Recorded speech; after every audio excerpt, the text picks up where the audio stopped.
যেই মুসলমান যেই গোষ্ঠী ঘরে বসে থাকবে, প্রতিবাদের আওয়াজ তুলবে না, তাই হয়ে যাবে মুনাফেক মুনাফেক মুনাফেক।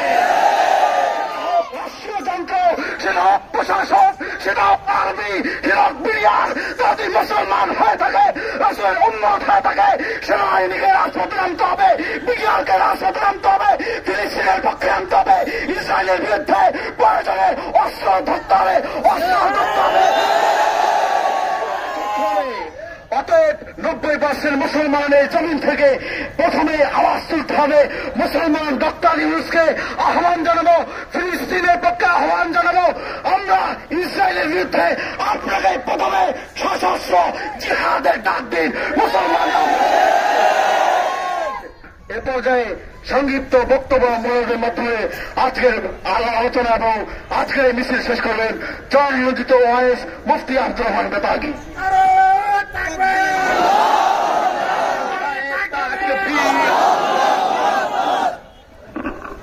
আসসালামু আলাইকুম ওয়া রাহমাতুল্লাহি ওয়া বারাকাতুহু। ইন্নাল হামদুলিল্লাহি ওয়াস সালাতু ওয়াস সালামু আলা মান লা নাবিয়্যা বা'দাহু ওয়া আলা আলিহি ওয়া সাহবিহি আজমাইন। قال الله تبارك وتعالى في كلامه المجيد الفرقان الحميد: أعوذ بالله من الشيطان الرجيم، بسم الله الرحمن الرحيم. وقل جاء الحق وزهق الباطل إن الباطل كان زهوقا. وقال تعالى أيضا في آية أخرى: واعتصموا بحبل الله جميعا ولا تفرقوا. صدق الله العظيم. জাতীয় উলামা শাইখানা পরিষদ কামরাঙ্গী চন্দ্র শাখা কর্তৃক আয়োজিত এবং আমাদের কামরাঙ্গী থানার মানবিক সংগঠন এবং অন্যান্য সংগঠনের আজকের যৌথ উদ্যোগে আয়োজিত, আপনারা সকলেই জানেন যে ইসরায়েল সন্ত্রাসীরা যুদ্ধবিরতি চুক্তি করার পরেও রমজানুল মুবারকের মাসে, কোরআন নাজিলের মাসে, সিয়াম সাধনার মাসে, যে মাসে আল্লাহ রাব্বুল আলামিন যুদ্ধ বিগ্রহ করতে, ফিতনা ফাসাদ করার জন্য কঠোরভাবে নিষেধ করে দিয়েছেন, যুদ্ধ চুক্তি বন্ধ করার পরেও সেই ইসরায়েলের সন্ত্রাসীরা রমজান মাসের মধ্যে আমরা দেখতে পাচ্ছি সেই বর্বরচিত হামলা করেছে সেই ফিলিস্তিনের অসহায় নরনারী মুসলমানদের উপরে। কথা ঠিক কিনা? এবং আমরা আমাদের বন্ধুপ্রতিম রাষ্ট্র কিসের কসুক দায়ী সম্পূর্ণ মিথ্যা এবং ধোঁকাবাজি কথা। ইন্ডিয়া কখনো আমাদের বন্ধু হতে পারে না। কথা ঠিক কিনা? ওরা রক্তকে গো শয়তান। সেই ভারতের একটি অন্যতম জেলা নাগপুরের মুসলমানদেরকে পাশবিক নির্যাতন চালিয়ে উগ্র হিন্দু সন্ত্রাসীরা তারা পাখির মতো তাদেরকে হত্যা করছে। কথা ঠিক কিনা? আমরা আজকে জাতীয় উলামা শাইখানা পরিষদ কামরাঙ্গী চন্দ্র শাখার পক্ষ থেকে, পীর সাহেব চরমনাইয়ের পক্ষ থেকে, আলেম ওলামা, ছাত্র জনতার পক্ষ থেকে, কামরাঙ্গী সোসাইটির পক্ষ থেকে, ছাত্র জনতা যুবকদের পক্ষ থেকে বলে দিতে চাই, যদি আরেকটি বুলেট ফিলিস্তিনের মুসলমানদের বুকে ঢুকে বাংলার 18 কোটি মুসলমান ঘরে বসে থাকবে না। কথা ঠিক কিনা? আমরা যার কাছে যা কিছু আসে সব নিয়ে ময়দানে ঝাঁপিয়ে পড়ব।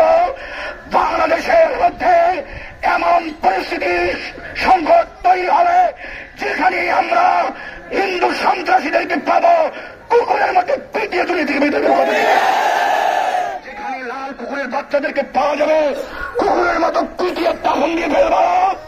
আমরা বলে দিতে চাই, নেতানিয়াহু মুসলমানদের রক্ত যাবো শয়তান, যদি তুই যুদ্ধ বন্ধ না করো, ইসরায়েলের মুসলমানদের, সেই ফিলিস্তিনের মুসলমানদেরকে যদি হস্তজঙ্গবদ্ধ না করো, বাংলার জমিনের গোটা পৃথিবীর 210 কোটি মুসলমান একত্রিত হয়ে এমন যুদ্ধ করে তাদের পৃথিবীর জমিন থেকে নাম নিশানা মুছে দেওয়া হবে। কথা ঠিক কিনা?